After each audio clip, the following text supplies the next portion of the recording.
May the moon be full, the people together, and everything complete. May its clear glow always shine over Chang'an. Here at Yujifeng, wishing everyone a happy Lantern Festival. Here at Nuanfeng, wishing everyone a happy Lantern Festival. Today is the final episode of our daily update series. Thanks for following along all the way. Starting now, Nuanfeng will return to the normal update schedule. In the new year, I will keep bringing you more great stories. Please look forward to it. Now, let's read today's great story together. My adoptive mother picked me up from the river. My adoptive father often pointed at me and cursed me. You little brat. Such a troublemaker. I lived every day on eggshells. Until I was 14. My well-dressed biological parents suddenly came looking for me. They cried and begged me to return to my birth family. As far back as I could remember, I knew I was not their biological child. Whenever I made my adoptive father angry, he would shout at the top of his lungs, "You have no conscience." While I was out drinking, I hauled you out of that river. I should have thrown you back in, just to raise you. Half my hair has turned white. My adoptive mother always soothed him with a smile. Don't be afraid. Even with all white hair, you're still the handsomest man for miles around. My adoptive father glared at her. Save it. But most of his anger had already melted away. Life was hard then. My adoptive mother's honeyed words were the rare sweetness in our lives. My adoptive father did not like me. I knew that long ago. My two brothers could climb the hills to catch birds and go down to the river to fish.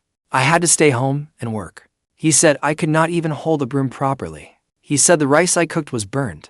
He said the clothes I washed were still dirty. My adoptive father was always lecturing me. Besides eating, what else can you do? Beside the house was a neglected patch of vegetable ground. Because it was shaded by the trees, nothing planted there ever yielded a good harvest. My adoptive father always despised it. I thought I was probably that unwanted patch of land, never seeing the sun all day. No matter how much fertilizer you gave it, it would never bear good fruit. Standing there, it only made people annoyed. Because I knew where I came from. I always wanted to go see that river. But my adoptive father would not allow it. He waved a wooden stick at me and snarled, "That is not a place for you. If you dare go, I will break your legs." But I could never stop thinking about it. One day, while my adoptive father was out drinking, I asked Sister Yangxi from the village for directions. Only after running toward the river did I realize the route Sister Yangxi gave me was not accurate. By the time I finally wound my way to the riverbank, dusk had already fallen. An unknown bird shrieked from the treetop. The water was black as ink, churning in wave after wave, surging toward my feet. The night wind parted the ghostly shadows, revealing thick reeds, and snagged among them a swaddling bundle with peony patterns. Could it be a child abandoned just like me? I used a dead branch to pull the bundle toward me. I was innocent and ignorant then. I reached out and turned over the rotting bundle, wanting to see whether there was a baby inside. Just then, a shrewish bellow thundered behind me. "Mu Chen, are you looking for death?" My adoptive father startled me so badly I shuddered. The bundle slipped from my fingers, its rippling, tangled waves mirroring the frantic beat of my heart. My adoptive father was in front of me in a few strides. He picked up a branch as thick as a bowl and started beating me with it. Did I ever tell you? The riverbank is not where you belong. Did I ever say I would break your legs? Have you lost your mind? The dead branch could not take the strain. It snapped with a crack. My adoptive father broke off a willow branch and was about to keep going. Next door Aunt Jo came over with a flashlight. "Stop hitting him. Take the child back first. Don't let him get frightened." A savior had arrived. I hurriedly shrank behind Aunt Jo. Aunt Jo patted my head. "Don't blame your dad. He heard you came to the river, and he was scared half to death. He even forgot his shoes." Only then did I notice. My adoptive father was barefoot. The backs of his feet were scraped with many tiny bleeding cuts from wild grass and vines. My adoptive father came over, grabbed my ear, and dragged me home. "You still dare hide?" I was not worried about him at all. I was afraid he would bring trouble to the family. Before leaving the riverbank, I looked back one last time. Night had fully fallen. The peony flowers on the swaddling bundle looked like bloodstains frozen long ago, blown again and again by the wind. They disappeared back into the reeds. If my adoptive mother had not pulled me out of that river back then, I probably would have ended up like the child in that bundle, slowly rotting in the reeds. On the way back, we ran into several groups of people looking for me. The village party secretary was still carrying a large fishing net. When he saw me, He dropped the net over my head at once and barked, "Kid, if you go to the river bank, the water ghost will grab your feet and drown you. By then, we'll have to catch you in a fishing net." Got it. Once I got home, my adoptive father was still going to hit me with the broom.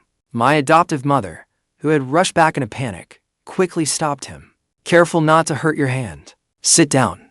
I'll pull the thorns out of your feet." She pressed him down onto the seat. Then she crouched to look at my adoptive father's feet. My adoptive father glared at her. "If you keep spoiling him, he's going to think he rules the world. My foot is fine. Go ask He Xiangu for a bowl of talisman water." My adoptive mother was a materialist. "That's all feudal superstition." My adoptive father kicked her in the backside. "If I tell you to go, then go. Better to believe it than not. What if it is true? Wasn't it old Zhang's son a few years ago? Fine, fine. I'll go. Mu Chen, go help your dad pull out the thorns. His back hurts, so he can't bend down." My adoptive father had several thorns stuck in the soles of his feet. The longest was about a centimeter. When they were pulled out, blood gushed out at once. The warm blood stuck to my hands. Tears came pouring down my face. My adoptive father snapped at me. "Nobody died in this house. What are you crying for?" I looked up at him. "Dad, does it hurt? I'm sorry. Now you know you were wrong. If you ever go to the river again, I'll kick you in and feed you to the fish." I was forced to drink that strange-smelling bowl of talisman water, but I still had a nightmare. I dreamed I turned the swaddling bundle over, and the face inside happened to be mine. I screamed and kicked out with both legs. I heard a muffled grunt. It was my second brother, 3 years older than me. Dark clouds covered the full moon. There was only a faint, dim glow in the room.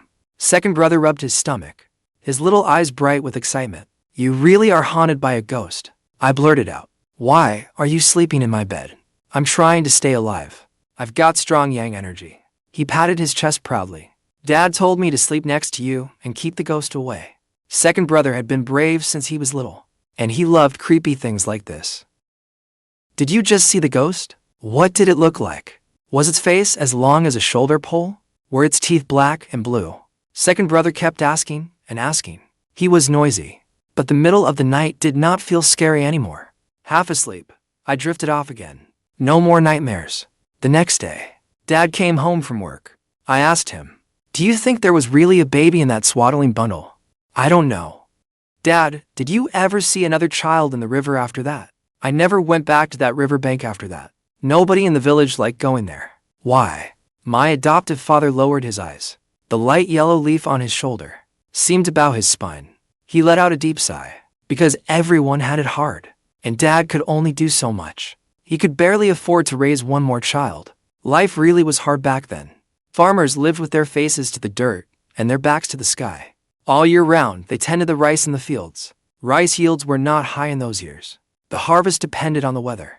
In good years, after turning in the state grain quota, there was enough left to keep the family fed, and maybe a little left over to tide us over. In bad years, after turning over the quota, there was just barely enough to keep ourselves fed, but there were still plenty of places money had to go. Sending children to school was a huge expense. Elementary school tuition was more than 200 yuan a year, but rice sold for only 6 or 7 Maui jin. Not long after the swaddling bundle incident, it was time for me to start elementary school. Aunt Kuihua from the village told my dad, "Mu Chen was just a child they picked up after all. Feeding him is enough. Why waste money sending him to school?" She was Sister Yangxi's mother. Sister Yangxi was the third daughter in her family. She was 2 years older than me, and still had not started school. The village party secretary had gone to her house several times to talk to them. I was terrified. I was afraid my adoptive father might be convinced. I hurried to say, "Dad, I want to go to school. If I study and make money, I'll take care of you when I grow up." My adoptive father glared at me. "If I don't let you study, you still have to honor me. I raised you through every dirty, exhausting step. I spent my heart and soul raising you. If you dare be ungrateful, you'll be struck by lightning." I did not dare beg anymore. Tears swirled desperately in my eyes. Aunt Kuihua sneered. "A village kid. What do you need so much schooling for? Knowing a few numbers and a bit of addition and subtraction is enough." She looked at my adoptive father. "Right?" My adoptive father gave a fake smile. "You know it is illegal not to send him to school, right? What are we supposed to be afraid of? I didn't even send my own child to school. Let's see whether the village party secretary dares do anything to me. Aunt Tsinghua did not care. He is not even your own son. No need to spend that much money or effort on him. My adoptive father rolled his eyes. Other people dare to kill, but I do not dare. If you dare break the law, I certainly do not. Just send him to school properly. He can learn a few more characters, and maybe he can make something of himself someday. Aunt Tsinghua found no one who agreed with her. She pulled a long face and muttered her way off. I, on the other hand, was thrilled. I ran over and rubbed against my adoptive father. Thanks, Dad. My adoptive father grabbed my hair in disgust. Move. Don't wipe your snot on my clothes. Let your mother check whether you still have lice on your head. After the new year, the sunlight was bright and dazzling. The wind rustled the bamboo leaves. It was hot. The birds were quiet. My adoptive mother took out a fine-toothed wooden comb. Bit by bit, I used my fingernails to pick out several lice from my hair. She pressed them with her fingernail, and they snapped with crisp pops. My adoptive father kept clicking his tongue in wonder. It's like the lice are growing hair on top of them. It was strange. I clearly washed my hair often back then, but the lice never seemed to go away. I managed to start elementary school. I carried the olive green canvas school bag second brother had worn out. Back then, elementary school followed an alternating long and short school week. During the short week, we had classes for half a day on Saturday. During the last class that Saturday, the teacher took out a list. After calling out 7 or 8 students' names, his tone turned serious. You still haven't paid your tuition yet.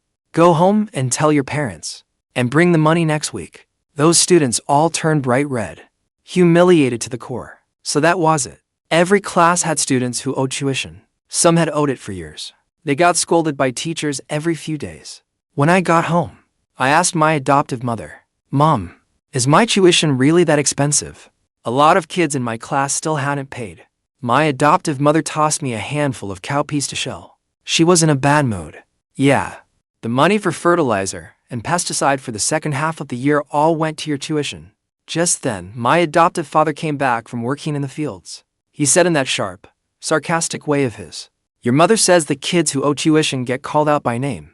You're just a little kid, and you already care so much about saving face. We will put you first for now. So, when I go to the supply cooperative to buy fertilizer on credit, so I can just shamelessly do it, is that what you mean? The more he said, the angrier he got. My adoptive mother jumped in fright. She hurried over and touched my adoptive father's face. Let me take a look at your face. Where is it hurt? No, it is fine. It's still as sharp and striking as ever. In the whole village, no one in the whole township has a handsomer face than yours. As she said that, my adoptive mother pulled my adoptive father toward the main room. You are not allowed to do this again. Let me be the one to take the shame. My face is worth nothing anyway. My adoptive father flew into a rage. He shook off her hand. You are already in your 50s. Can you speak a little more properly? My adoptive mother grinned shamelessly. Your face got hurt today. I'll show you what I can do for dinner. My adoptive mother pulled out a handful of freshly dug peanuts, still caked with dirt, and shoved them into his hands. You sit and eat peanuts while you rest. Then she told me to help light the fire in the kitchen. She also gave me another handful of peanuts. Roast them by the fire, and they will taste better when they are done. Less than 2 days later, my adoptive father took a job. He went to the neighboring town to help build the house. He had never taken jobs that far away before. My adoptive mother said sourly, Sigh, I used to tell your dad to take more jobs. He always said it was too tiring. I've been married to him for more than 10 years, and given him to kids, and I still do not matter as much as you. I was overjoyed that my adoptive mother loved me, but hearing my adoptive father say that still made me uneasy. Back then, masons were not paid much. From dawn to dusk, a full day of work paid only 20 yuan, and the money was not always paid on time. The homeowner only provided one lunch. It was still dark. My adoptive father rode out on his bicycle. By the time the sky went completely black, he came home after dark, under the stars and moon. He was exhausted. I did not want to add to his worries, so I never told him that someone in my class was bullying me. I was picked up and taken in. Everyone in the village knew about it. Wang Qiang, from my own village, told the other kids, so the whole class knew.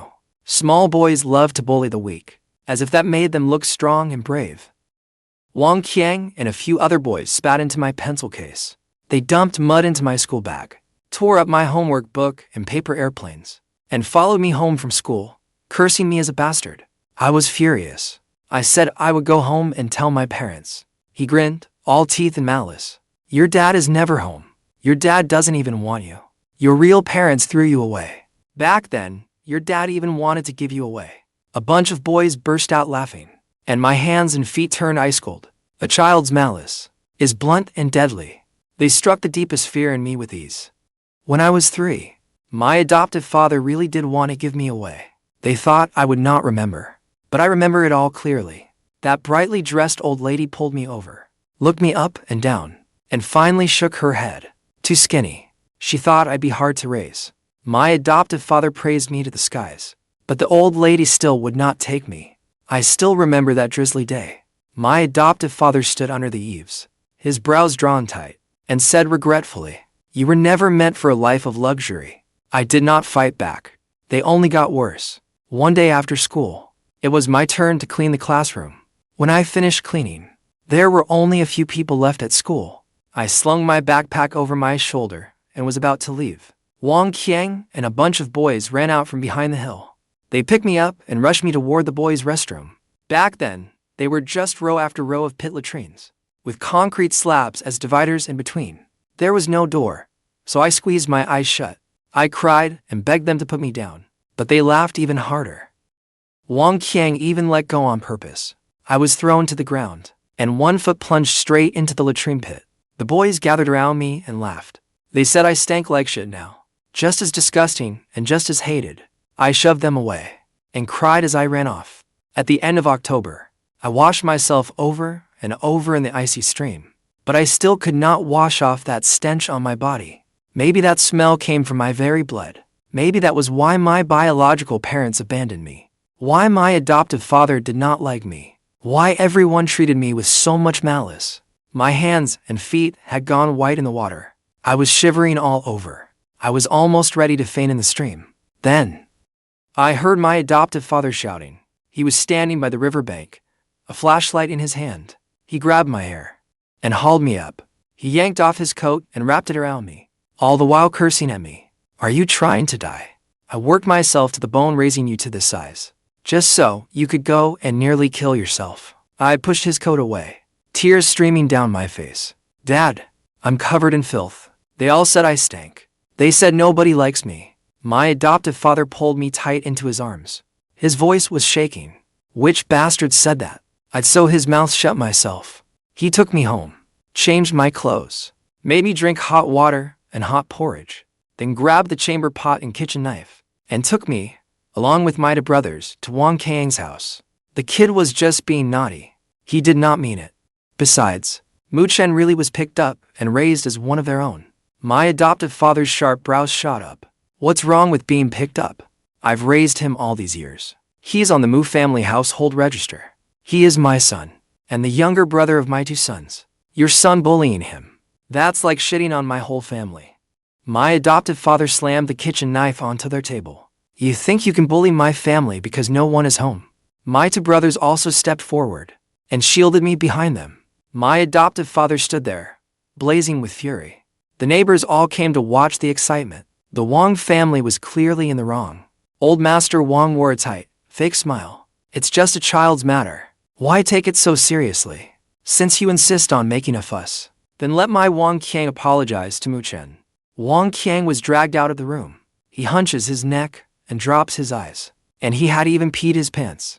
There was none of the smug swagger left that he'd had when he bullied me. My adoptive father gave a cold laugh. Can his apology fill a stomach? Or pay the bills? I don't want it. He shoved the chamber pot into my hands. "He dirtied you all over. You pour this over him too. Then we're even." Old Master Wang panicked. "Don't push people too far. He's just a child. Isn't an apology enough?" My adoptive father said with a sneer. "By your logic, my eldest son and second son are children too. If they splash you with shit and piss now, would an apology make that okay?" The moment he finished, my eldest brother had already taken the chamber pot. Old Master Wang kept backing away and shoved Wang Qiang out in front. That's how it is out in the countryside. To deal with unreasonable people, You have to give them a taste of their own medicine. If you try to reason, you'll be the one getting hurt. My eldest brother handed me the chamber pot. Chen, go give it back to him. Otherwise they'll keep bullying you. I took the chamber pot. I tipped it and dumped the shit and piss all over Wang Qiang. He was furious and humiliated. He wailed. On the way home, my second brother kept shouting, Chen, you're still too soft-hearted. You should have poured it straight down over that brat's head. Make him swallow a mouthful of shit. Then let's see if he still dares bully you. As soon as he finished, my adoptive father slapped the back of his head. And you still have the nerve to say that?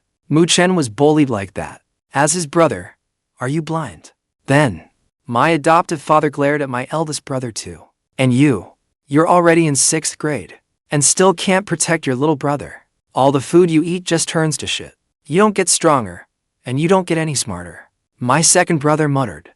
Aren't you the one who usually scolds Chen the most? My adoptive father exploded in anger. I raised him. I can scold him whenever I want, and curse him whenever I want. What right do outsiders have? If a family is not united, they'll only be bullied and trampled. My adoptive father led the way, and kept cursing all the way. My two brothers protected me on my left and right. The moonlight was just right. The stars were sparse. Birds were still calling from the treetops. Maybe they were calling the children who loved playing to come home early. When we got home, my adoptive mother hurried out to greet us. Seeing that all of us were whole and unharmed, she let out a long breath and gave a thumbs up. My husband really is something else. Old Wang's family didn't even dare to make a peep, did they? My adoptive mother beamed with a bright smile. Ignoring my adoptive father's protest, she looped her arm through his, coaxing him as she led him inside. Before long, a strange sound came from inside the house. Second brother, and I got a little anxious. Mom and Dad won't start fighting, will they? Should we go take a look? My eldest brother grabbed me from both sides and held me back. What are you looking at? Have you finished all your homework? My third brother's Chinese homework was an essay. My father. He scratched his head and asked my eldest brother, other than cursing us every day, what else is there to write about? Or else, I could just write down all the things he says when he curses. I doubt even a whole notebook would be enough. The news that Wang Qiang had been drenched in shit spread through the whole class. He no longer had his old arrogance. And since my eldest and second brothers often waited for me after school, no one mentioned that I had been picked up anymore. One day after school, I walked home with Sister Yangxi. Because Aunt Tsinghua had been dragged off by the village party secretary and locked in a small dark room for 3 days. She finally gave in and let Sister Yangxi go to school. But she made Sister Yangxi start straight in 2nd grade, so she could save a year of tuition. Sister Yangxi plucked at the bristles of foxtail grass one by one. Chen, I really envy you. What do you envy about me? Her eyes were wet. If only I could switch places with you.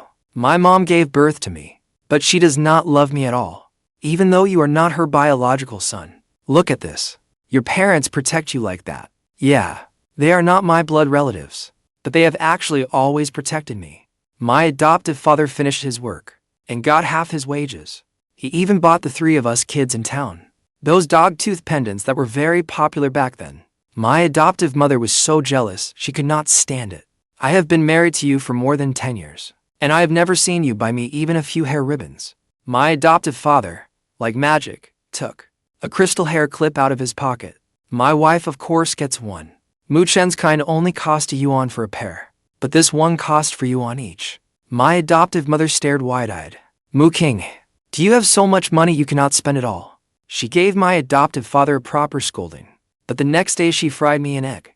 She also wore the crystal hair clip herself. She went to wash clothes on the plank by the riverbank. A lot of the older women and aunts said my mom was beautiful. My mom stayed modest, but smug. My king has no sense of restraint. I told him I am old enough and do not need to buy these things. He insisted on buying them. He spent 10 yuan. Just look at him, isn't he ridiculous?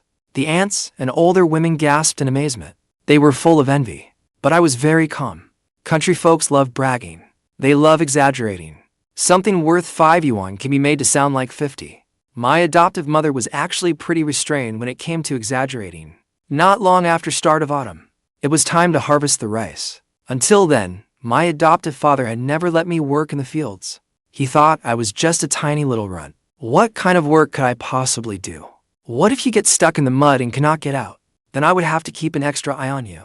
But this time, I insisted on helping. I took a sickle in my hand and followed my adoptive father along the ridge between the fields. The villagers teased us. Oh, the Mu family's prince is off to work the fields. My adoptive father shot me a glance. At least he still had some conscience. He actually volunteered to help. Dreams are beautiful. Reality is not. Reality is unforgiving. I cut down a few rows of rice. A water snake suddenly shot out of the field. It slithered right past my feet. It scared the soul right out of me. I accidentally cut my hand. It opened up a deep gash. Blood dripped down steadily. My adoptive father threw down his sickle and rushed over. He tore a clean strip from his clothes to wrap my hand. I told you not to come. Not to come. Look at you. What can you even do? My face went pale. My voice was trembling. Snake. Dad, there is a snake in the field. I was bitten by a snake when I was little. Since then, anything soft and slippery like that, I have been terrified of it. Snakes, eels, loaches, earthworms, and the like. My adoptive father yanked the knot tight. That snake was not even venomous. What is there to be afraid of? He waved his hand irritably. Fine. Go back and cook. Then spread the grain out to dry. My legs were still a little weak. My adoptive father sent me back. The villagers snickered at him. Why are you back so soon? My adoptive father looked irritated. He was scared senseless by a water snake. Forget it. The one they picked up really is a prince. He was never born to do farm work. He kept walking me back to the main road. All right. There will not be any more snakes on this road. Go back on your own. I walked back feeling guilty. I heard him call after me from behind, telling me not to let the bleeding finger touch water. After that, I never went back into a flooded rice paddy again. I was one of the few kids in our village who had never harvested rice, and that went on until the summer after 4th grade. Teacher King from the village came for a home visit. She said to my adoptive mother, I have taught Chen for 3 years. He has always scored full marks in math, and 97 or 98 in Chinese. He has an especially good memory. He is born to be a student. He should be nurtured properly. My adoptive mother agreed at once. As long as he can study, we will support him with everything we have. Teacher King then looked at my adoptive father. My adoptive father glanced at me. Why are you looking at me? If he wants to study, ask your mother. What right do I have to object? But things did not go smoothly for my eldest brother. He failed the high school entrance exam. He only got into second high school. Second high school had a very low college admission rate, but it cost quite a bit more than one high school. My eldest brother wanted to go work for wages. At that time, some people in the village had already gone to the coast to work for wages and could make 800 or 900 a month. My eldest brother wanted to go work for wages. Xiao Feng and Mu Chen are both smarter than I am. I will go earn money so they can study. My adoptive father angrily whacked his back with a broom. My adoptive mother, even more rarely, lost her temper completely. As for the money for their schooling, your father and I will figure something out. If you do not study, you will spend your whole life working for wages. Do you understand? You don't have to be like us, sweating under the blazing sun for hard-earned money your whole life. Go to school. As long as you can endure hardship, you can still get into a good university from No. 3 high school. My eldest brother could not argue against that. In the end, he still went to No. 3 high school.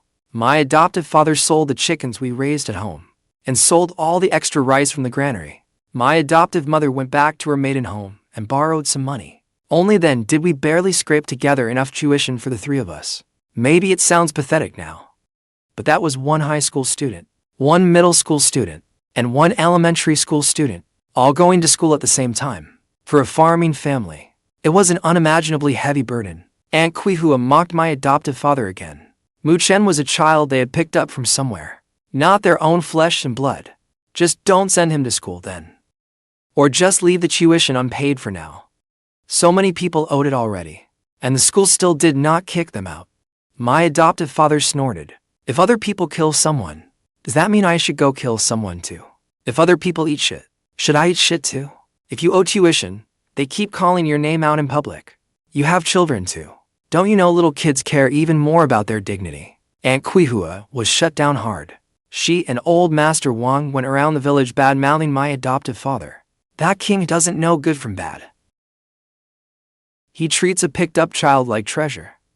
I'd like to see how much money and effort he wastes. And what good he'll get out of it in the end. He must have lost his mind. He does not properly support his own sons. And who knows how they'll resent him later. Except during rice planting and harvest, my adoptive father was always out taking jobs for pay. Whenever the new year came around, he was even busier. On New Year's Eve, he was still out collecting his wages. Sometimes he got paid.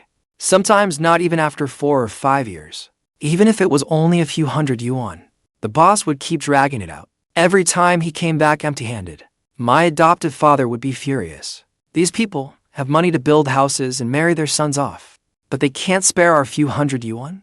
My adoptive mother sighed. What else can we do? We'll deal with it next year. It was a rural custom. No debt collection during the first lunar month, so any money not collected on New Year's Eve could only wait until the next New Year's Eve. My adoptive father was busy outside all day long, and all the big and small matters at home fell to my adoptive mother. Back then, there was a lot of farm work. In spring, we had to pick tea leaves and process tea, plant peanuts, plant sweet potatoes, plant corn, plant sesame, plant mung beans and soybeans. And after planting vegetables, we still had to weed, spray pesticide, and fertilize them. We also had to turn the sweet potato vines, pollinate the corn and the vegetables, and water the vegetables, spreading manure and water as needed. The 3 of us were at school most of the time, so all this work fell to my adoptive mother. Time passed quickly. My eldest brother worked hard all along, but perhaps his talent had its limits. In the end, he only got into a 3rd-tier university. The tuition was expensive. Besides a student loan, we still had to pay more than 10,000 yuan a year ourselves. My second brother, on the other hand, lived up to my adoptive mother's hopes. He got into NGÓN high school. He was about to enter his senior year of high school. During the summer vacation, the school organized extra classes. I was in 8th grade too. The 3 of us grew like bamboo shoots after spring rain, shooting up day by day. And my adoptive father was like the earth beneath our feet. We drew nourishment from him as if it were only natural. It happened to be summer vacation then, but my adoptive father would not let me go work in the fields. Didn't your second brothers say that city kids all take extra classes during summer vacation? With that kind of head on your shoulders, if you don't work harder, how are you supposed to get into NGÓN high school? By then, the sky was already dark. My adoptive father still had to go out. I watched his back and asked, "What are you going out for so late?" "Going to do some work in the cornfield." He slung a hoe over his shoulder and smiled at me under his straw hat. "I know you have a sweet tooth, and you like tender corn. I checked a few days ago, and a few rows were already ripe. I'll break off some and bring it back for you. We can boil it tomorrow for breakfast." I was doing my homework while cooking dinner. The food was already done, but he still had not come back. I shouted several times behind me, but there was no answer. My heart grew restless. I went out holding a flashlight to look for him. I saw the corn stalks ahead had fallen over. I took 2 steps forward and saw my adoptive father lying on the ground. His wrist hung limp beside the upright corn stalks, and he was still clutching a broken-off ear of corn. In the flashlight beam, he looked so small. For a moment, my scalp went numb, and my whole body shook uncontrollably. It took several tries before I could force out a cry for help. "Help, help. Please, come save my dad. He always acts tough, but he has a soft heart. He is hardworking and steady. He cares for his wife. He looks after his children. He was so good. He was the sun hanging in my heart, the bright moon hanging over my dark nights. I beg you, Guanyin Bodhisattva, Avalokiteshvara, Virgin Mary, Jesus, please, please don't let anything happen to him. Don't take him away." The clinic had already closed for the day. The village party secretary drove my adoptive father to the county hospital in a tractor. My adoptive mother got the call and hurried to the hospital too. I was panicked and disoriented. The moment I saw her, I broke down in tears. My adoptive mother patted my shoulder and smiled. "It's okay. It's okay. Your dad has always been strong and healthy. Nothing will happen to him." But her hand was shaking. She was scared too. Luckily, the test results came back quickly. Thalassemia. Fortunately, the condition had not become too severe yet, but he must never do heavy labor again. He needs plenty of rest, and he needs regular checkups, so it does not get worse.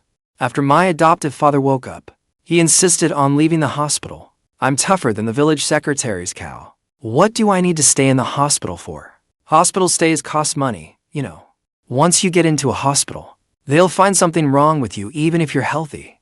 My adoptive mother held him down and soothed him. I'll figure out the money. Your health matters more. That was in 2004. The new rural cooperative medical scheme had not been widely rolled out yet. Even a minor illness could land you in the hospital. And for a rural family, it could still strip away a layer of skin. My adoptive father reached to pull out the fur needle from his hand, but my adoptive mother gripped him tightly. He struggled hard, and as he struggled, tears began to pour out. I'm fine, really. The children's tuition, living expenses, fertilizer, seeds, and all the gifts and social expenses. Everything cost money. Even if you work from dawn till dusk, you still can't earn enough. Where else are we supposed to get the money from? My second brother also rushed over from school. He was a tall guy, over 6 feet, with his head lowered, his shoulders shaking nonstop. He said softly, "Dad, the doctor said, you need to rest more from now on. I did badly on this exam. I don't want to study anymore. I want to go work for wages." "Don't worry. I'll work for wages and earn money to treat you." My adoptive father slapped him and roared, "Say that again and see what happens. If you dare drop out to work for wages, I'll pretend I never had a son." As he said that, he turned and stared at me again, with fierce hatred. "And you too. Stop entertaining those crooked little schemes." He can't get worked up. When he finished, he went dizzy and gasped for breath. My adoptive mother quickly helped him lie down. "How many times have I told you? Less anger. Too much anger is bad for your health. Maybe you got this illness from bottling up too much anger over the years." After saying that, my adoptive mother looked at us seriously. "Money is not something you children need to worry about. Just focus on your studies. Don't give your father any more trouble." It was already night. We couldn't make it back to the village. My second brother and I spent the night on benches in the hospital corridor. I thought I wouldn't be able to sleep, but maybe because the emotional swings had been too much all night, I drifted off in a daze, half asleep, half awake. I still heard my adoptive mother pleading softly into the phone. When I opened my eyes again, it was already morning. The blinding sunlight made it almost impossible to open my eyes. Once my eyes adjusted to the light, I saw a woman in a dress and high heels, with a handbag slung over her shoulder. She smiled at me faintly. "Chen, you're awake." It was her. A month earlier, she had stopped me on my way home from school. She said her son was seriously ill. The fortune teller said she needed to beg strangers for 1,000 strands of hair to help the child ward off disaster. As a boy, my hair wasn't very long, but I still pulled out 7 or 8 strands for her. I just didn't take the Tsinghua because she was so neatly dressed and even wore makeup, nothing like the women in the countryside. So I remembered her very clearly. As the woman kept smiling, her eyes grew wet. She reached for my hand. "Chen, I'm your biological mother." I jerked my hand away from her and thought it was ridiculous, but she produced a paternity test. So the last time, the whole hair-pulling cure had been a lie. She had taken my hair for the test to see whether I was her child. She and my biological father stood teary-eyed before my adoptive mother. Back then, my mother-in-law took the baby out and said he had been snatched away.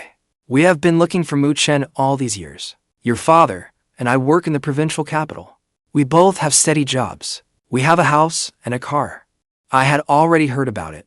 Chen has always had excellent grades. If he came with us to the provincial capital, he could go to a top-tier junior high school, and get into a top-tier university. We failed him. From now on, his father and I will do our best to make it up to him. My second brother was furious. He stepped in front of me and shielded me. "So what if you gave birth to him? For these past 10+ years, it was my parents who raised him. If he wanted wild fruit, it was my oldest brother who scratched himself bloody picking it for him. If he couldn't sleep, I told him ghost stories to soothe him. He is my little brother. Don't even think about taking away." My adoptive father looked at me deeply. That look was like a male lion watching a cub, about to go out and carve out its own world. I kept shaking my head. Tears poured down in streams. "I don't know her. Dad, I only have one dad. I only have you. Dad, you're my only father. Please don't let go of me." My adoptive father turned his face away, his shoulders trembling nonstop. My biological father spoke hurriedly. All these years, you two have indeed suffered. I know your family is in a hard place right now. He opened his briefcase and took out 3 thick stacks of cash. This 30,000 yuan are just a small token of our gratitude. My biological mother held my hand. Mom just wants to take you home, to let you wear clothes that fit, to eat the food Mom makes, to get into a top-tier high school, to attend a good university. Chen, I know, you can't bear to leave your parents, but your parents' health needs rest right now. If you keep staying with them, you're only adding to their burden. Besides, they need money too. Her words sent a chill through me. The blurry fragments from last night's half-dream suddenly became crystal clear. I heard my adoptive mother pleading into an old Nokia phone. Brother Zhang, my husband is sick. He is in the hospital now, and we need money. I know things are not easy for you either, but this is a matter of life and death. Can you scrape together the money you owe me? I'm begging you.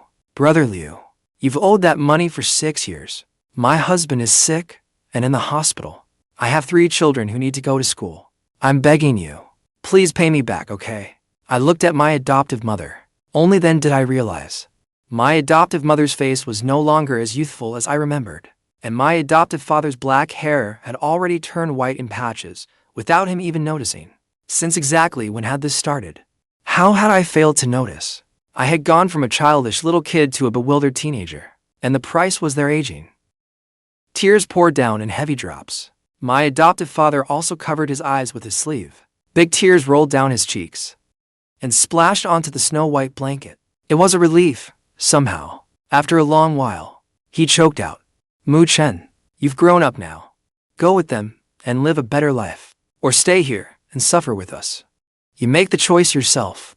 My hands hanging by my sides clenched tight. My untrimmed nails dug brutally into my flesh. My lips moved over and over, and in the end I still forced the words out. I'll go with them. My second brother's face changed at once. He stared at me in disbelief. Chen, you made that decision so easily. Our parents raised you for more than 10 years. How can you be such an ungrateful wretch? Before he could even finish the insult, my adoptive father cut him off sharply. Shut up. If he wants to leave, let him leave. I treated him like some stray nobody anyway, and I didn't put much thought into it. My adoptive mother, eyes red, grabbed second brother and made him shut up. It felt like someone had torn a huge wound open in my heart. Tears and blood seemed to surge out together, and I could not stop them. My biological parents said their schedule was tight, and they did not even have time to let me go back to my hometown to pack. At the parting, I bent my knees and knelt down, and bowed deeply. 1 bow for the person who pulled me from the river. 2 bows for your years of raising me. 3 bows for the shame I can never repay. 4 bows, wishing you long life and good health. 5 bows, hoping we can meet again someday. My adoptive father turned his face away, his voice harsh, but he was trembling. Go on, get going. Go on, and live well. My adoptive mother stepped forward and helped me up. She patted my head. Good boy, you've grown up. Look, you're taller than me now. It's time you had a life of your own. Go. Tears slid through the wrinkles at the corners of her eyes. Your feelings, your father and I both know. Mom and Dad, I am the one who has failed you. Don't apologize. It's Mom who's useless. I hugged Mom tightly. My tears soaked the side of Mom's neck. No, you're the best parents in the world. All this time, you've been the ones working yourselves to the bone for me. This time, let me do something for you too. Mom and Dad, forgive me for still being too young and too weak. This is all I can do. Take that money. Dad, you have to get well. Live a long life. We rode back to the provincial capital in my biological father's Volkswagen Touran. When I got in the car, my biological mother took out a blanket and laid it on the back seat. She told me to sit on it. Dad just bought this car. Don't get it dirty. But they did not know that after I started junior high, my adoptive father had always washed my clothes. Though old, they were always clean. The road was rough. The car rocked hard. I was too tired. Half asleep, I drifted into a dream. I dreamed that when I was little, a snake bit me. My adoptive father carried me and ran straight to the barefoot doctor's house like a man possessed. On the way, his shoe flew off. He didn't even stop to pick it up. I dreamed of once going to the market. I fell for a really cool toy car. For 10 yuan, my adoptive father hesitated over and over. He bought it for me while cursing me all the while. On the way back, He was still wearing the pair of shoes he had patched over and over with plastic pieces. Shoes that were already so worn out they were nearly unwearable. That 10 yuan was supposed to buy himself a sturdy pair of sandals. I dreamed of how clingy I was as a child. When my adoptive mother worked, she carried me in a basket. She farmed, and I sat in the shade of the trees. When peddlers passed by, she would give me 10 cents to buy an ice pop. I would offer it to her, but she always shook her head and said it was for kids. She said she didn't like them. I even dreamed of, when I was a little over 3, that well-dressed grandmother who wanted to take me away. She didn't take a liking to me. My adoptive father held me and chased after her. This boy is so well-behaved and sensible. He is just a little weak. He won't have much to eat if he stays with us. If you raise him, he'll do fine for sure. As she spoke, she choked up. Such a lovely, well-behaved little boy. Stuck in a family like ours. He doesn't eat well. He doesn't dress well. And he has truly suffered. This shouldn't be his fate. Damn it. He fooled me. So this was my adoptive parents' real heart all along. Because they loved me. They wanted to send me away. Wanted me to reach a higher, wider sky. My biological mother sat in the front passenger seat. She took a slip of paper from her bag, smiling softly. They even wrote us an IOU. I recognized the handwriting. It was my adoptive mother's. She had not studied much, and her handwriting was messy. But as for her signature, each stroke was especially clear. Because when I was little, the teacher required parents to sign off on homework checks. So, her name had to be written on it. She practiced hard for a long time. She had to make it neat and presentable. She couldn't let my teacher look down on me. Could she really pay it back? My biological father didn't think much of it. If it's written, just keep it. Maybe it will come in handy someday. Were they planning to take that 30,000 back from my adoptive mother? How could my adoptive mother ever pay back 30,000 in her current situation? I sprang up from the back seat. I snatched the IOU from her hand and tore it to shreds in seconds. This money was the compensation you gave Dad and Mom. You cannot ask for it back. My biological mother's face darkened at once. Is that how those country bumpkins taught you? Is that how you talk to your betters? Country bumpkins. My heart was stabbed hard. They are my parents. We are your biological parents. But you threw me away. If it were not for Mom, what you would have found by now would be blackened bones, rotting swaddling cloth. So in your eyes, was 14 years of careful upbringing really worth less than 30,000 yuan? My biological mother's face flushed red. It looked like she wanted to scold me again. But my biological father tugged her hand, and the rest of the trip passed in silence. The scenery outside the window blurred past. I saw a kind of prosperity and bustle I had never seen before. But inside me, there was only ruins. My biological parents did not seem as loving as they had acted in the hospital. Then why had they bothered to bring me back? I got my answer soon enough. It turned out, I had a younger brother who was 10. He was developmentally disabled. His intelligence was about that of a 3-year-old, and he was emotionally unstable. When he had an episode, he would scream uncontrollably, attacking people. At the dinner table, my biological mother said gently to my younger brother, "Little treasure, this is your older brother. Say hello to your brother. If Mom and Dad are gone someday, your brother can stay with you for the rest of your life." As she said that, she looked at me. "You are family, bound by blood. As long as you treat your brother well, there will definitely be a share of this family's property for you in the future." I had thought they at least loved me a little, at least remembered me a little. I had even thought on the way that I would try to accept these new family members, try to forgive them for abandoning me. Because my adoptive father once said, people have to keep looking forward. If life has not tortured you to death, then it means it's still left you a way forward. We have to live each day happily. But it turned out, I gave a cold laugh and looked at her. "So, you brought me back, just to use me as a tool to raise your son?" My biological mother's face twisted with fury. "How dare you talk like that? I'm your mother, and this is how you talk to me. You've got no shame at all." She grabbed a feather duster and swung it at me. A deep red welt rose on the back of my hand at once. My brother clapped beside her, drooling. Then I suddenly remembered. From childhood all the way up, my adoptive father would say he disliked me and hated me, but he never truly laid a cruel hand on me. Then my biological father stepped in to mediate again. "Chen, we brought you back. Of course, because we love you and cannot bear to let you go. As for taking care of your brother, that is just something extra. Your mother was just too anxious. I was put on a tiny camp bed in the study. The house actually had 3 bedrooms. Mom and Dad took the master bedroom. My brother had the second bedroom. And there was a guest room. They turned it into a playroom for my brother. My biological mother said she would find time to tidy up the guest room, then let me move there, but she never found the time.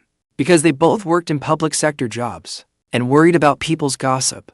So they told me to call them aunt and uncle and said I was a distant relative staying with them temporarily. I was more than happy to do it.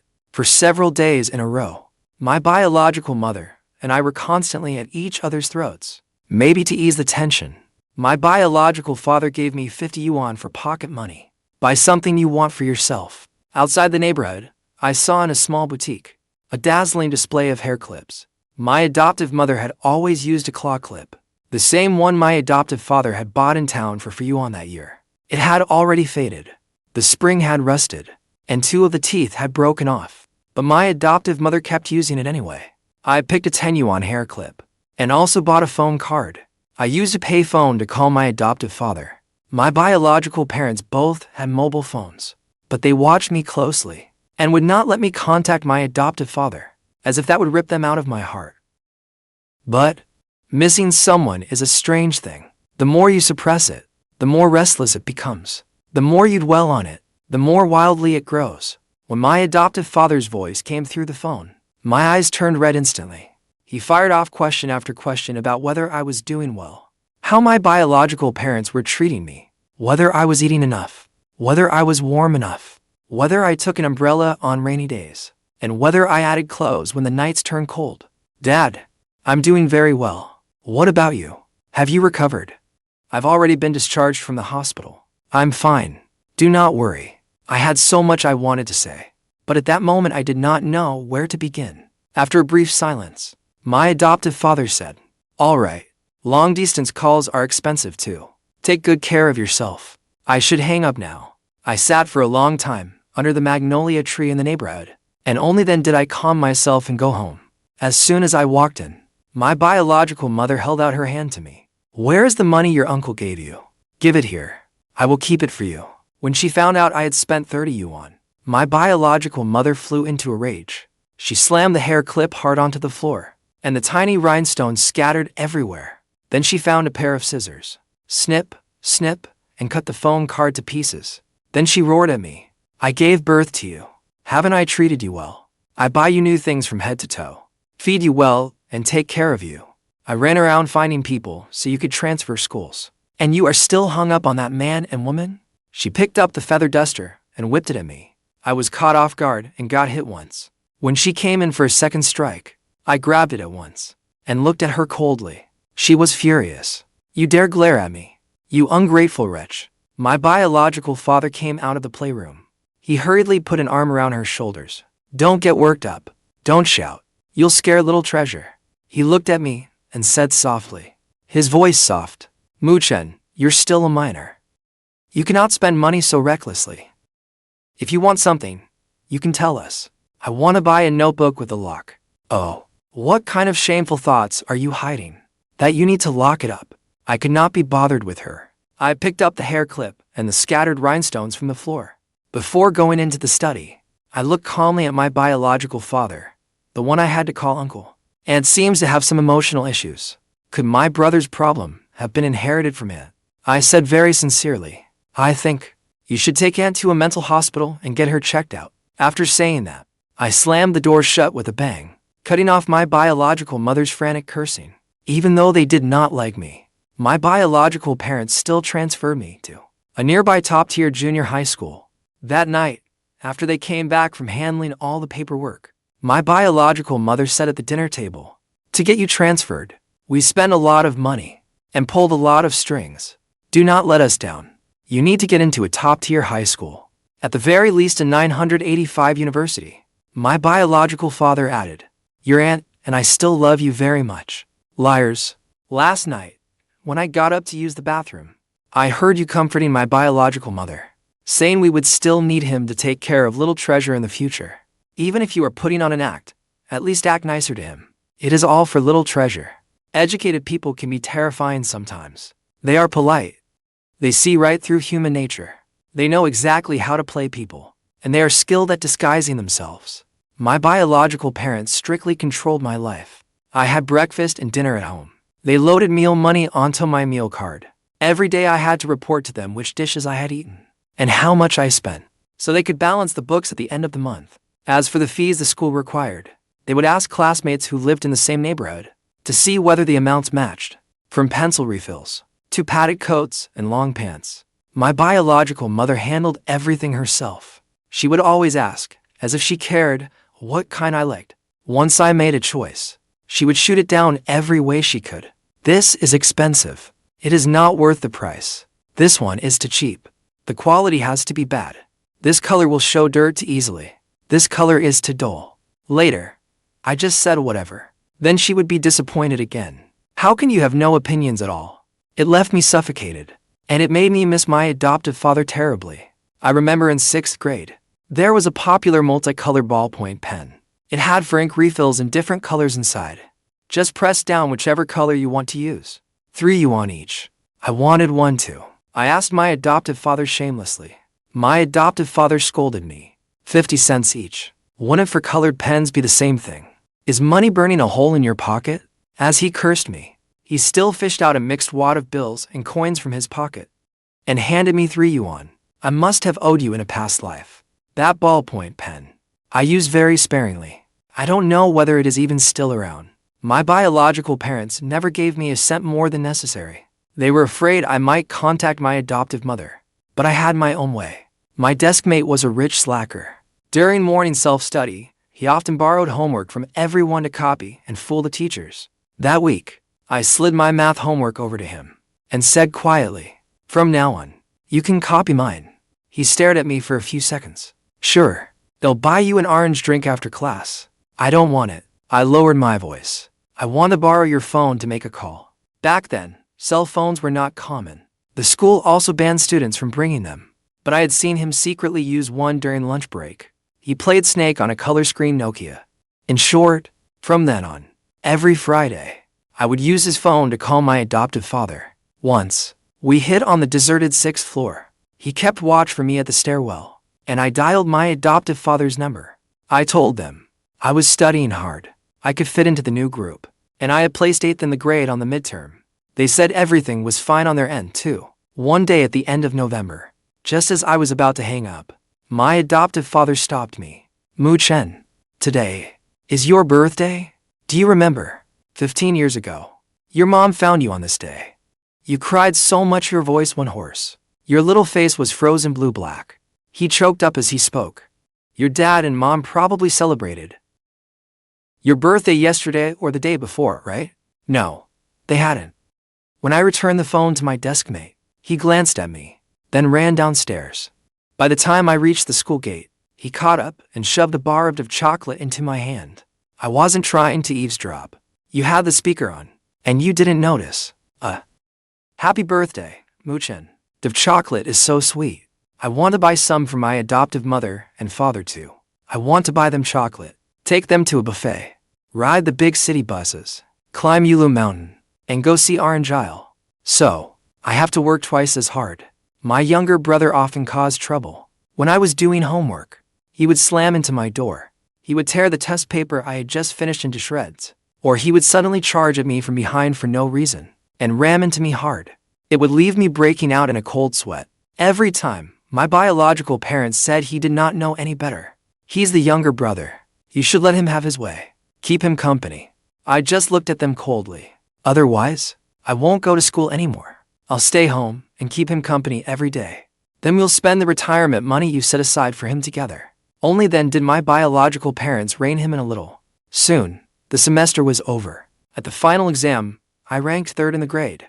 When my biological mother saw the results, she was filled with mixed feelings. "So, you really did inherit your dad's and my brains." She sighed deeply. "If only you and your brother could trade places. How come the one with the problem isn't you?" I looked up at her. "Maybe this is karma. It's because you abandoned me back then." My biological mother changed color. She raised her hand and slapped at me, but I caught her wrist with my hand. I said coldly, "If you want me to be nicer to your precious son in the future, then you'd better treat me with some respect now. Think carefully. When you die someday, little treasure will be under my full control. At that moment, my biological mother trembled with rage. Her glare looked like it wanted to eat me alive. I wasn't afraid. I had already looked into it. If I could place in the top 10 on the high school entrance exam for a top-tier high school, my tuition and boarding would be free. As long as I endured these last 6 months, I'd be free once I got into high school. I studied day and night, forgetting meals and sleep. I soaked up knowledge like a sponge, desperate for more. I only wanted to add a little weight to the scale of fate. Sometimes my deskmate made fun of me. Chen, you're going to study yourself, stupid. But he didn't know. If I didn't study, I really would be trapped in that fool's cage for the rest of my life. Time flew by. Soon, the high school entrance exam arrived. After the exam, admission tickets were handed out. Our homeroom teacher repeatedly went over the details with us, then gave us 2 days off, telling us to go home and rest well, and get our minds in the right place. I stayed in my room and went back over every weak spot again. Then, that fool started banging on my door again, demanding that I play with him. I put in earplugs and ignored him. Soon, my biological mother unlocked the door with a spare key. How can you be so heartless? Your brother has shouted himself hoarse, and you still won't open the door. My biological father came over too. Just play with your brother for a while. Pretend it's a break. He rushed in, snatched my corrections notebook, and tore it to pieces in seconds. Then he yanked open my pencil case, dumped every pen inside onto the floor, and stomped on them hard. The lead in my mechanical pencil was snapped into 4 or 5 pieces. He also smashed my ceramic water cup onto the floor, leaving shards everywhere. The more I tried to stop him, the worse he got. At first, I tried to talk to him nicely, but he only got more aggressive. He wore down every last bit of my patience. I shouted, "Can you stop acting crazy?" He stared at me hard, then shoved me viciously. I threw out my hand to catch myself, or the back of my head would have slammed into the floor. But my palm landed on the broken porcelain shards. Blood gushed out at once. The pain was excruciating. I sucked in sharp breaths from the pain. I couldn't get up for a long time. Just then, he unzipped my exam bag, pulled out my exam admission ticket, turned to stare at me, and grinned. I kept shaking my head, shouting, "No, don't," but he just laughed, and tore my admission ticket into tiny scraps. It was ruined. All of it destroyed. The last shred of reason in my head exploded. I grabbed the old desk lamp beside me and smashed it hard into his back. Go to hell. Burn to the ground. I've had enough. My biological parents had been leaning against the door all along, chatting as they watched him run wild. Even when he knocked me down, they only said lightly, "Little treasure, you can't hit your brother." But this time, they rushed over, looking alarmed. My biological mother grabbed him in her arms, asking if he was hurt. If he was hurt or not. My biological father raised his hand and slapped me hard. He tore off the mask he had been wearing. His ugly true face was finally laid bare. "He is your younger brother. How could you lay such a vicious hand on him? How can your heart be so hard? Even though we've been so good to you, we still can't warm your heart." I had scratched the skin on my younger brother's neck. My biological mother was frantic. She wanted to take him to the hospital. Before they left, he looked at me with utter disgust. "You were never going to be raised right anyway. In that case, don't bother taking the high school entrance exam. From now on, stay home and keep little treasure company." They took my phone away.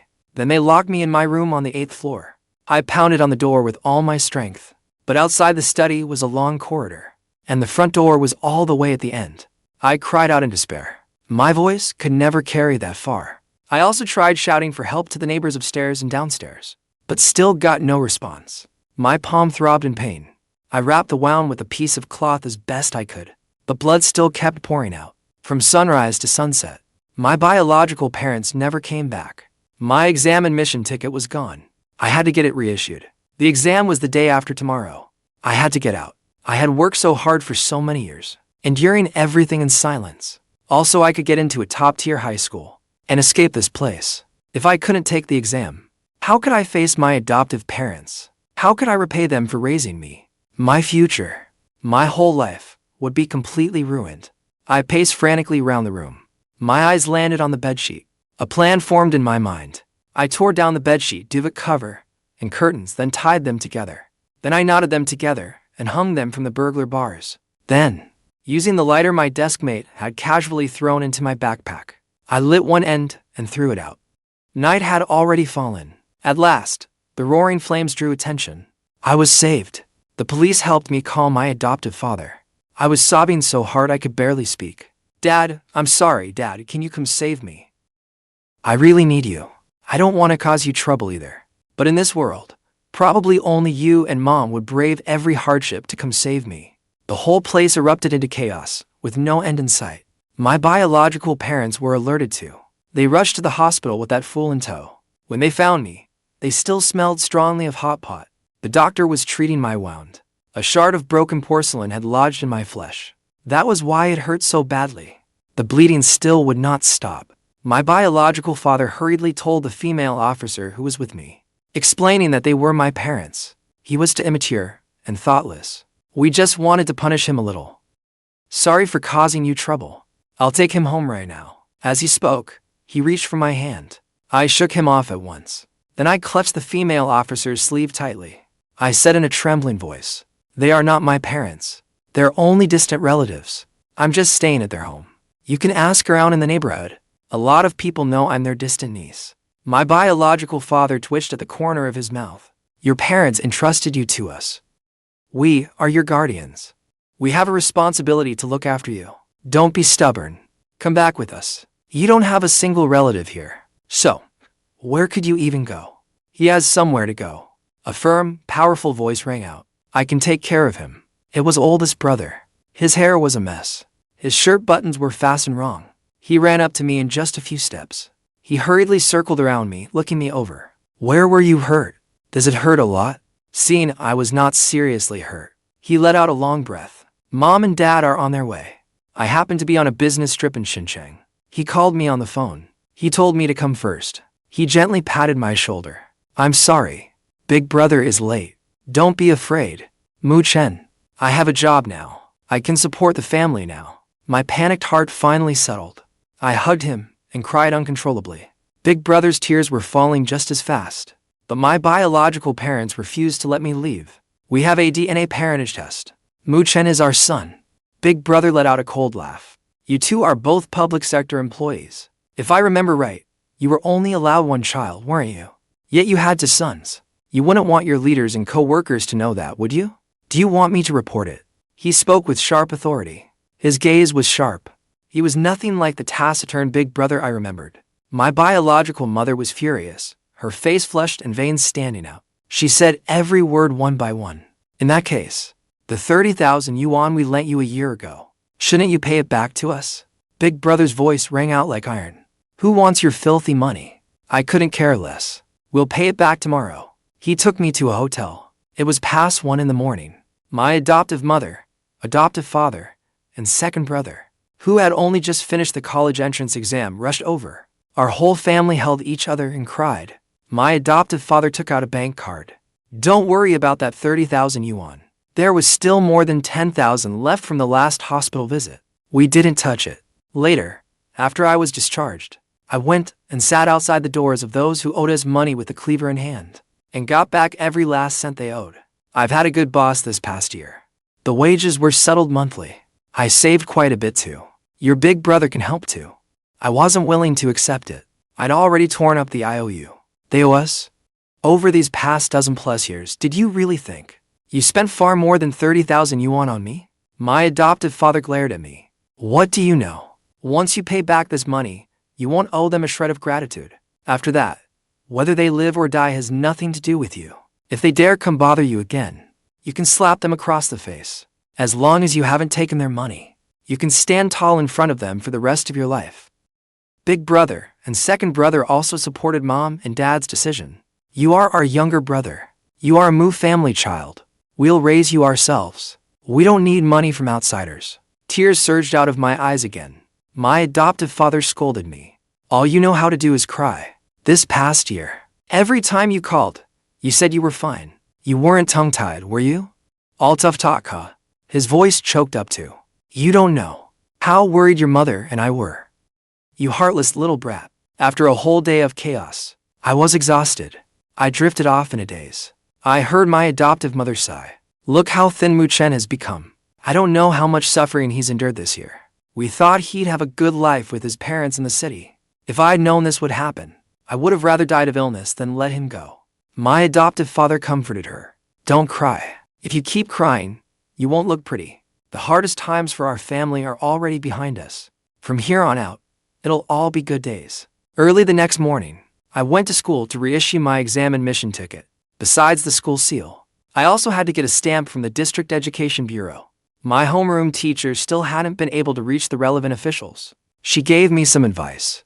Chen, how about you give your desk mate a call? Aren't you two on good terms? His family should be able to help. The situation was urgent, so I had no choice but to swallow my pride and try. I didn't expect it, but he agreed without hesitation. With his family's help, we got the Education Bureau stamp without any trouble and got my exam admission ticket sorted out. I accompanied my adoptive mother to pay back the money. We also went to pick up my luggage. Anything my biological parents had bought, they wouldn't let me take. My biological mother dropped the act and sneered. Chen, you'd better think this through. We have a house and a car. You get the best food, clothes, and everything else. If you go with them, even if you get into high school, you might not even be able to attend. Don't most kids in the countryside go work for wages after middle school? I stared coldly at my biological mother. Who do you think you are? It's none of your damn business. I will definitely get into a top-tier high school and a top-tier university, and my life will only get better and better. But your son will keep getting older, and dumber and dumber. You'll never be free of him for the rest of your lives. And when you die, he can go rummaging through trash cans on the street. My biological parents were so furious their faces turned green. He said viciously, when you grow up and enter society, you'll know exactly what you missed. Then if you come begging to us, we won't give you another chance. I laughed. I looked at them coldly. Beg you for what? To monitor me? To control me? Or to let me be a nanny to your younger son? If that's such a great deal, you'd better find someone else. My adoptive mother couldn't rest easy. She forced herself to spend the money and rent a hotel room to stay with me during the exam. After the exam, we went back to the village. Aunt Tsinghua and old Master Wang gave me a thorough lecture. How can you be so stupid? Your biological parents have a house and a car. They live in a big city. Even if you have to cling on like a mangy dog, you should stay in their house. When they die someday, you send your younger brother to a mental hospital. And the house, the car, and the money will all be yours. They slapped their thighs and sighed in regret. You're just born to a poor fate. You can even throw away wealth right in your hands. Do you really think you can live a good life by following your parents? Do you still expect to get into high school on your own? Go to college and make big money. These days, getting into a good university isn't as easy as you think. Even if you get in. Your third brother is going to college this year too. When that time comes, your parents will definitely put him first as their son. When my adoptive father heard all this, he immediately ran to their door and cursed them out good and proper. Some people were dogs in a past life. Even after becoming human this life, they still can't shake their dog nature. They go begging to be someone's dog, licking their dirty feet. We are human beings. We stand for what is right and sit with our back straight, with a tongue that long. Be careful it doesn't slip down your throat in your sleep and choke you to death. Aunt Tsinghua and old Master Wang didn't dare say a damn word. I was stunned. My adoptive father tugged at his sleeve and walked away without taking credit. Since he recovered from his illness, I felt much more energetic. Now who would dare upset me? I'd just lie down right at their doorstep. I'd scare her to death. Soon, the college entrance exam results came out. Second brother scored more than 90 points above the first-tier university cutoff. He chose a 985 university in Xinjiang. Third brother, didn't you want to see another province? It's in Xinjiang. Pretty good. During the break, we can even make plans to go to a haunted house together. No. I'll pass on that. Aunt Tsinghua and old Master Wang were just waiting for me to fail, but I disappointed them. I did well. My score was high. They started whispering again. A high school in the provincial capital costs so much. My adoptive mother would definitely have to sell everything she owns. But I turned out to be 10th in that top-tier high school. By the rules, my tuition and housing fees could be waived. Aunt Tsinghua and old Master Wang were grinding their teeth. Some people are just like that. They laugh at other people's poverty and hate other people's success when someone else lives better than him. It's like frying his heart in a pan of oil. Sizzle, sizzle. It's miserable. Still, getting tuition and housing waived was a huge relief for my adoptive mother. All summer, I hardly did any farm work. I just used third brother's textbooks to preview the first-year high school material at home. After school started, I actually ran into my desk mate at school. I was stunned. "You got into?" He rolled his eyes. How could I not? I was just buying my way through it all. He pulled me aside and secretly showed me the phone hidden in his pants pocket. "If you ever want to make a phone call, come find me. Free." "Thanks, but I don't need it anymore. I'm back with my parents now." He looked a little disappointed. "Then can I still copy your homework later?" "No." I shook my head. "But I can tutor you. Free." "I'm just not cut out for studying." That's what he said. But he still came to ask me questions from time to time. You could tell he really was studying hard. Big brother insisted on covering my living expenses. I'm in the internet business now. I make a lot of money. A few hundred yuan is nothing. That was when the internet was just taking off. Online games were booming. Opportunities were everywhere. Big brother studied computer science. After graduation, he and a friend set up an online payment website. Back then, it was a rising industry. The profits were huge. You could tell from the clothes, shoes, and socks he bought me. He really had made a fortune. High school was full of hidden talent. You had to stay on full alert just to hold your rank. Big brother was making money, and third brother was working part-time all through college. The foreman my adoptive father worked under was a very decent man. My adoptive father also never had another episode.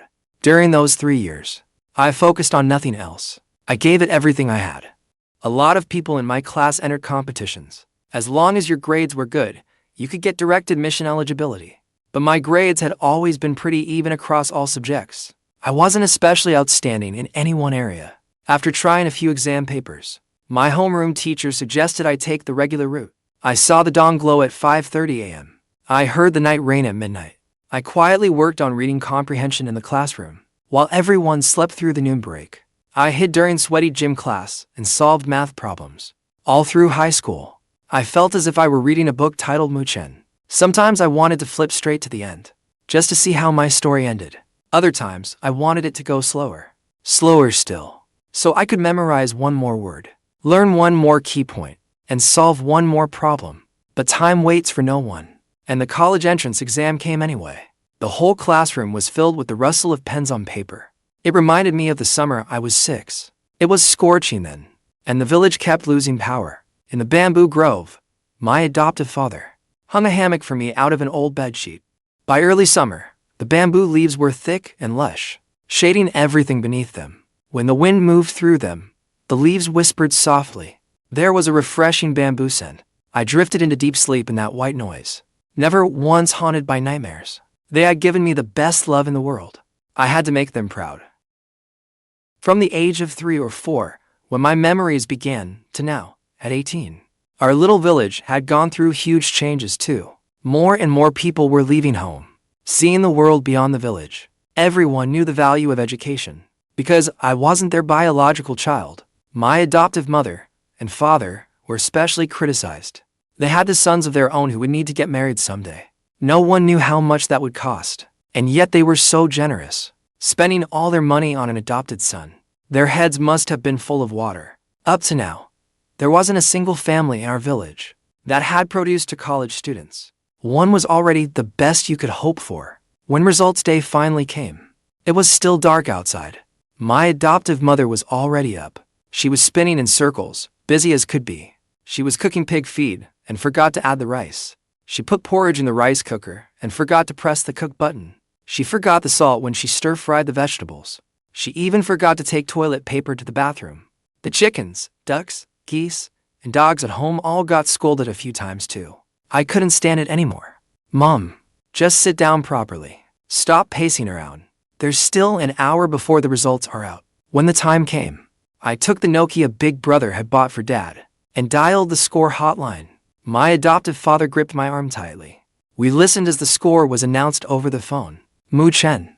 College entrance exam total score, 679 points. That year, the science cutoff for first-tier universities was 536. Right after we checked the score, my homeroom teacher called right away.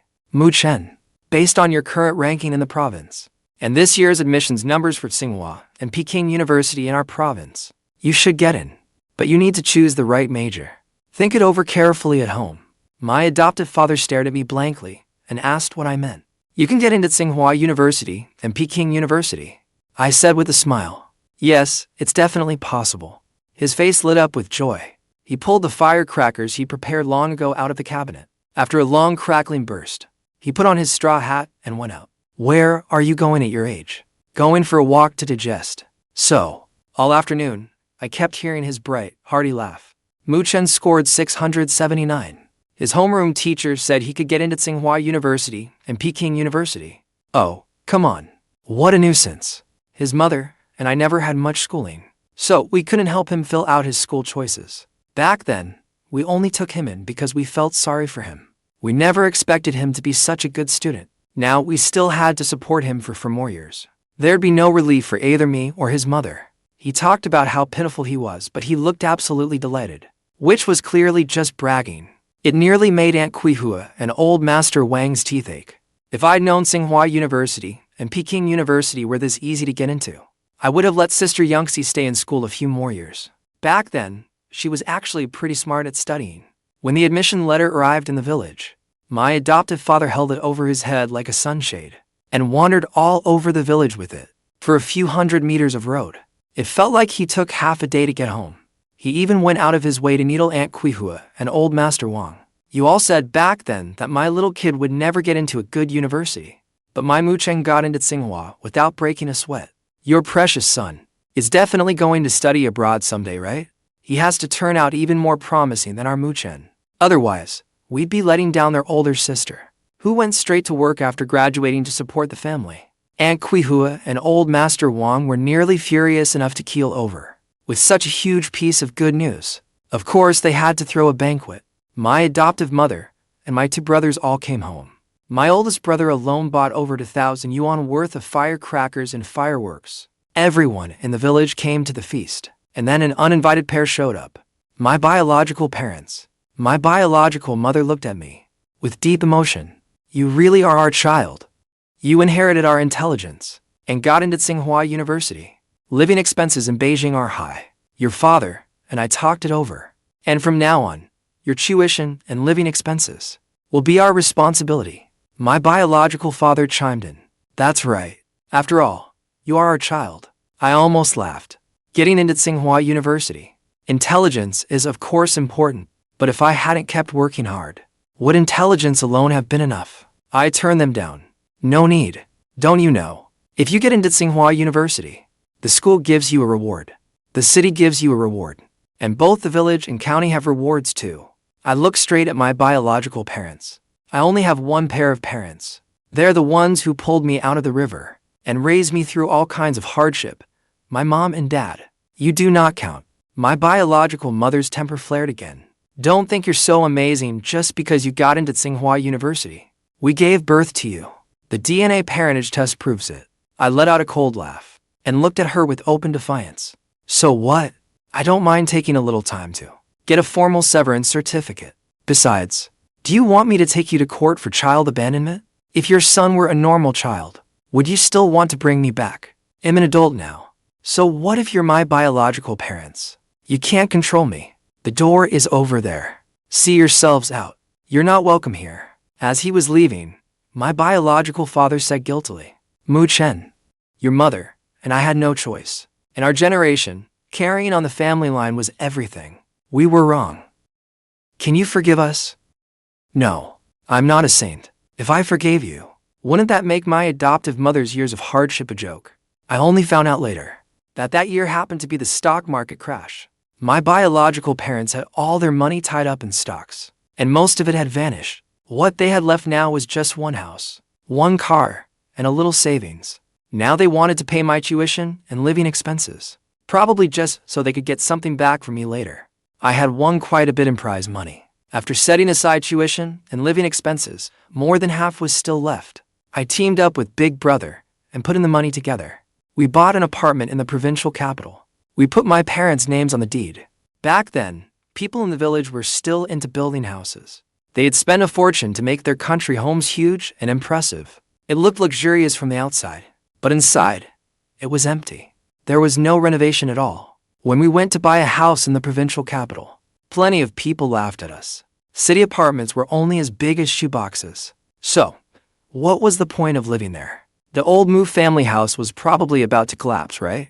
Now that housing prices were falling, I heard that city people were selling their homes too. I did not think that far ahead. I only thought about buying near the hospital, so it would be easier for my adoptive father to see a doctor later. Besides, my deskmate had told me, just buy it. My parents also seemed to be buying property all over the country lately. Talking about buying at the bottom price. My mom has a great eye, and she hardly ever loses money. He worked hard for 3 years and got into a first-tier university. His mother was overjoyed. She even specially treated me to a meal to thank me for guiding him over those 3 years and for advising me on buying a house. She told me location mattered a lot, told me which developments had good quality and which developers and property managers were reliable. About a year after we got the property deed for a place on Beijing's 3rd Ring Road, housing prices started soaring like crazy. My adoptive father started wandering around the village again. You know, what kind of house would my Mu Chen and Xiaofeng buy in the new city? We were still used to living in the countryside. We did not want to cram ourselves into those showbox apartments that cost over 100,000 per square meter. After he got older, my adoptive father loved nothing more than showing off. He boasted that oldest brother earned tens of thousands a month, that second brother got into a graduate program at Zhejiang University, and that I had bought them expensive birthday gifts. Third brother could not stand it anymore. Old man, keep a low profile. Aren't you afraid nobody will talk to you later? My adoptive father grabbed his ear. How rude. Since when do you get to call me old man? Your mom even said yesterday I looked barely over 30.